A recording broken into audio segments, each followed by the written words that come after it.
I've lived with poverty all my life, so I don't know no difference. It's just poverty, and that's that. When your voices aren't heard, when your needs aren't being met. Most people in this country want the good for everyone else. I think a lot of people probably think, oh, poverty, that doesn't happen to me, so it doesn't affect me. We have political entities that don't. I mean, like for the community sense, they want good opportunities for their children. They want their parents to be looked after, they want their grandparents to be looked after. You know, communities have been torn apart. This country needs to change, and change has to happen quick. The way we are now with the pandemic, it's very difficult because I still see homeless people. That's the way I've been living for a long time, so it's really no change for me. Poverty is a lack of understanding, and it's an ignorance on the part of those who choose to ignore it. Poverty is a limitation of choices. Your choices are limited. You may live in an overcrowded house in an area where there's a lot of drugs, and you don't want your children growing up there, but nothing you can do about it. You're totally dependent on some other body, like a local authority, whether you move out of there or not, and where you move to. If you have wealth, you can get on the phone to decision makers. You play golf with them, you go to dinner with them. So you have an influence in the decisions that are made in our society. Poverty is the exact opposite. Instead of being an active contributor to the decisions that are made, you are a passive recipient. As people say, well, homelessness is a choice that people make. And I say, yes, but it's a choice that other people make for them. Poverty is exactly like wealth. It's passed on from one generation to another. Here's one for you. It's more likely that a poor man will become rich than it is that a rich man will become poor. That's one to think about. It's obviously about money, but it's also about being marginalised from a lot of the mainstream opportunities in life. So, you know, do people who are poor get the best care in health terms? Do people who are poor have supports with their children who have disabilities? Do they manage to kind of meet the requirements of the service system so that they get the best possible service? Do they understand how the system really works? Why have we got so much poverty when 30% of the food produced in the world is wasted? It's systems that need to be changed.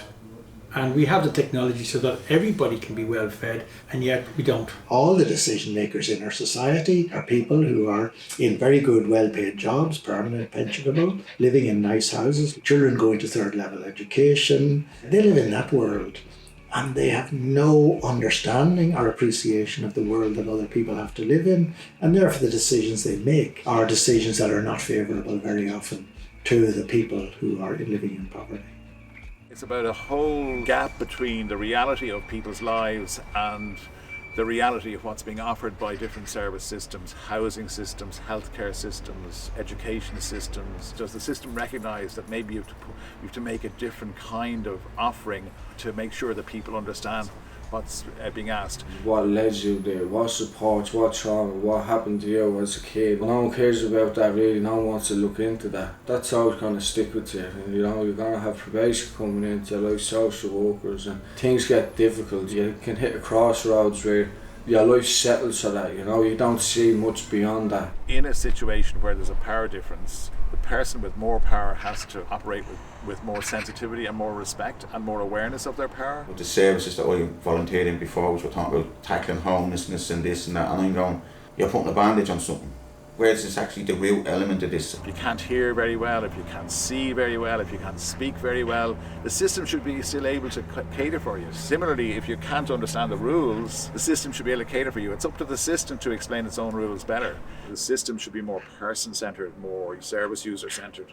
And that would be a great benefit to many people who come from less well-off backgrounds. Poverty be very hidden within communities. There's a lot of stigma that comes with poverty. I thought the stigma of poverty would have been broken already, you know. There's an idea that people in poverty are different from the rest of us. It's very hard to take that because people have only one life to live. You don't want the wrong choices as a youth to determine how your future holds. We've always had all services like probation, all them services involved, and I just always wanted to be free from that, you know, and I am today. It's respect for the dignity, the potential. The dignity, I could be nice to you and polite to you, but do I believe that you have the potential to contribute, not just to get out of where you are, but to contribute the way you would like to? As long as we keep the myths going, we can justify homelessness. They're to blame. Why are the homeless?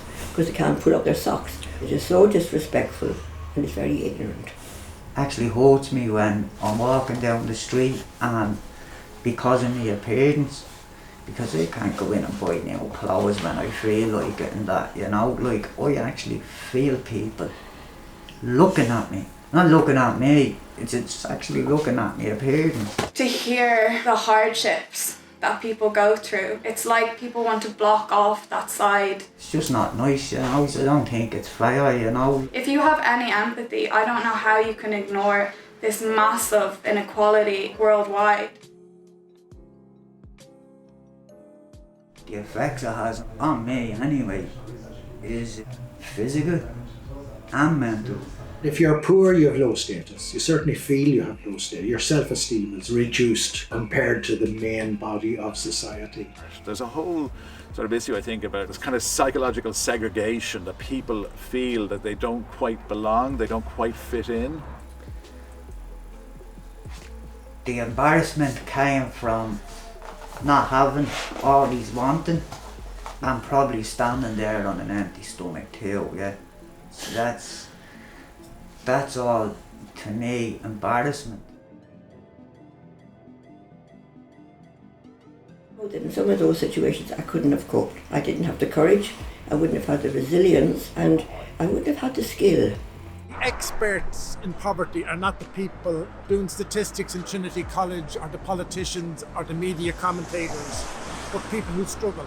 We've all got the same capacity to love, to work, to make a contribution, but people in poverty don't get the chance actually to develop that potential. The real heroes, they're anonymous. They may be grannies and granddads, people in struggling families that keep on going. The likes of Luke Kelly that comes from this community has encouraged everybody in the community to say, we have something valuable. People experiencing poverty have a wisdom that we need to get.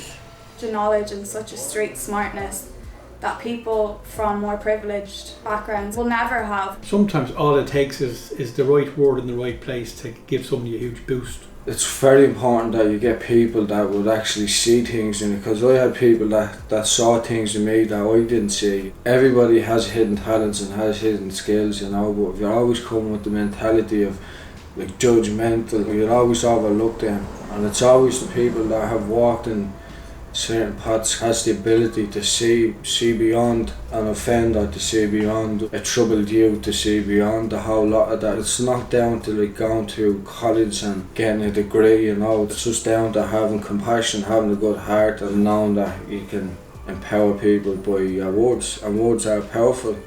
When I think about me, where I've come from, you know what I mean, like I've spoken many places, but the one the place I'm speaking now.